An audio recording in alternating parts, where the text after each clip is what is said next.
প্রাথমিকভাবে দ্রব্যমূল্য নিয়ন্ত্রণে রাখা, আইনশৃঙ্খলা পরিস্থিতি আরও উন্নত করা এবং সরবরাহ চেইন সাপ্লাই চেইন ঠিক রাখা, আর বিদ্যুৎ এবং জ্বালানি সেক্টরে যাতে কোনো সমস্যা না হয়। কার কি অ্যাফিলিয়েশন আছে সেটা আমরা দেখব না, আমরা মেরিট ভিত্তিতে সবাইকে যাচাই করব। প্রথমত যেটা হয় যে গভর্নমেন্টের ফার্স্ট 100 ডেজে কি প্রায়োরিটি আছে সেটা নির্ধারণ করতে হবে। তা আমরা এবার 180 ডেজের একটা প্রায়োরিটি নির্ধারণ করেছি, সেটা পরে আপনারা জানতে পারবেন, আরও পরে ডিসাইড হবে।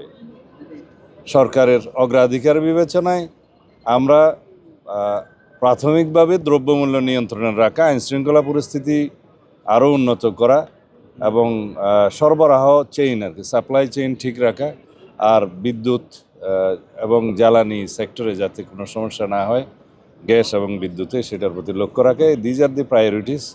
আর অন্যান্য যেগুলো বিস্তারিত আলোচনা সেটা অফিসিয়াল ব্যাপার। আর এরপরে বাংলাদেশের সরকারের সকল সচিবদের সাথে জীবনের সব আয়োজন এখানে একসাথে।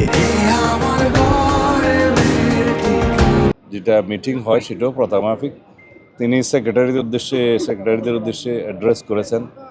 তাদেরকে তিনি বলেছেন যে জনগণ আমাদের ম্যানিফেস্টোর উপরে ম্যান্ডেট দিয়েছে, তো সুতরাং যেটা জনগণের ইচ্ছা, পিপলস উইল প্রাধান্য পাবে। সেই হিসাবে according to constitution, according to law of the country এবং according to the rules of business, secretary এবং অন্যান্য সরকারি কর্মকর্তা সবাই যাবেন এবং সরকারের সেই ম্যানিফেস্টো বাস্তবায়নের জন্য তারা আন্তরিক হবেন, সে আহ্বান জানিয়েছেন। এবং সবাইকে আমরা বলেছি যে কার কি অ্যাফিলিয়েশন আছে সেটা আমরা দেখব না, আমরা মেরিট ভিত্তিতে সবাইকে যাচাই করব।